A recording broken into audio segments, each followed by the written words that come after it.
Friends, मैं Vaishali Agarwal फैश2 consultancy में आप सभी का बहुत बहुत स्वागत करती हूँ। आज का हमारा टॉपिक है BCP, that is business continuity plan. अब ये क्या होता है? बिजनेस कंटिन्यूटी प्लान की अगर बात करें तो ये एक सिस्टम है प्रिवेंशन का और रिकवरी का from potential threats to a company. मतलब एक कंपनी या एक इंडस्ट्री, एक फैक्ट्री जो भी रन हो रही है, उसको क्या क्या पोटेंशियल थ्रेट्स हो सकते हैं प्रोडक्शंस में, और उनके लिए वो एक प्लान बना के रखती है कि हमारा बिजनेस कैसे भी करके बस चलता रहना चाहिए, कंटिन्यूटी रहनी चाहिए उसकी। तो जो मेजर डिजास्टर्स हो सकते हैं, अगर वैसा हो गया तो भी हम बिजनेस कैसे चलाएंगे, उसके बारे में जो एक प्रिवेंशन प्लान हम बना के रखते हैं वो है बिजनेस कंटिन्यूटी प्लान। ठीक है, ये प्लान ये इंश्योर करता है कि पर्सनल और एसेट्स जो है वो प्रोटेक्टेड रहेंगे। इवेंट, अगर डिजास्टर का कोई इवेंट होता है तो भी वो फटाफट अपनी फंक्शनिंग में वापस काम करने लग जाएंगे।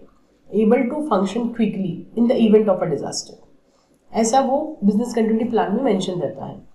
BCP is designed to protect personal and assets and make sure they can function quickly when disaster strikes. Personal और एसेट्स दोनों की इंश्योरिटी की बात होती है यहाँ पे। ठीक है, BCPs should be tested to ensure there are no weaknesses which can be identified. इसको पूरी तरह से टेस्ट करा जाता है ताकि कोई लूप होल ना रह जाए। और हम इसमें देखें तो BCP जो है वो डिफाइन करता है, involves defining any and all risk that can affect the company's operations, making it an important part of the organization's risk management strategy.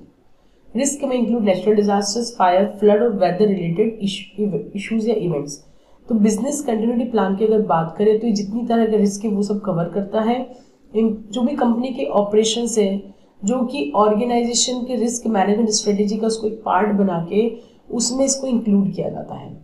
ये एक इम्पॉर्टेंट पार्ट होता है बिजनेस का, क्योंकि अगर कुछ भी तरह का थ्रेट हुआ, इवेंट हुआ, फायर हुई, फ्लड हुआ, वेदर रिलेटेड कुछ भी इवेंट हो गया, तो उसके कारण सबसे बड़ा नुकसान जो कंपनी को होगा वो रेवेन्यू का होगा। Threats and mean a loss of revenue and higher cost which leads to a drop in profitability, और इंडस्ट्री की प्रॉफिटेबिलिटी गिरेगी। Businesses can't rely on insurance alone. हम बोलेंगे कि हमने इंश्योरेंस करवा रखा है, इंश्योरेंस में सब कवर हो जाता है, पर बिजनेस केवल इंश्योरेंस में नहीं टिके हो सकते हैं। ठीक है, क्योंकि इंश्योरेंस में भी सारी कॉस्ट कवर नहीं होती है, और कस्टमर जो कि कंपटीशन के कारण यहाँ से वहाँ मूव हो गए, वो थोड़ी इंश्योरेंस को देगा हमको। तो ये एक एडवांस में वेल एडवांस प्लानिंग होती है, और इसमें पर्सनल मतलब हर एक से इनपुट लिया जाता है, और ये होता है बिजनेस कंटिन्यूटी प्लान। अब हम इसके एडवांटेजेस देखते हैं। Businesses are prone to a host of disasters that vary in degree from minor to catastrophic. अब डिजास्टर्स की संभावना बनी रहती है इंडस्ट्रीज में, तो वो माइनर से लेके मेजर कैटास्ट्रोफिक तक डिजास्टर्स हो सकते हैं। तो हमको इसलिए बिजनेस कंटिन्यूटी प्लान की ज़रूरत है, और ये जो है ये हेल्प करने के लिए बना होता है कंपनी के कंटिन्यू ऑपरेशन के लिए। मेजर डिजास्टर्स हो रहा था तो भी कंपनी का ऑपरेशन कंटिन्यू चलता है, ये उसके लिए बना होता है। और ये डिजास्टर रिकवरी प्लान से थोड़ा अलग होता है।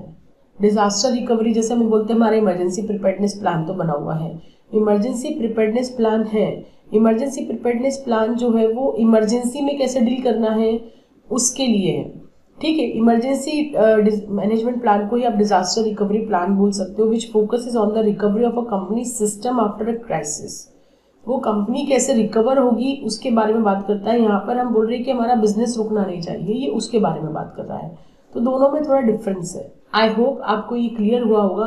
हम जल्दी ही मिलते हैं नेक्स्ट वीडियो के साथ, तब तक के लिए धन्यवाद, थैंक यू।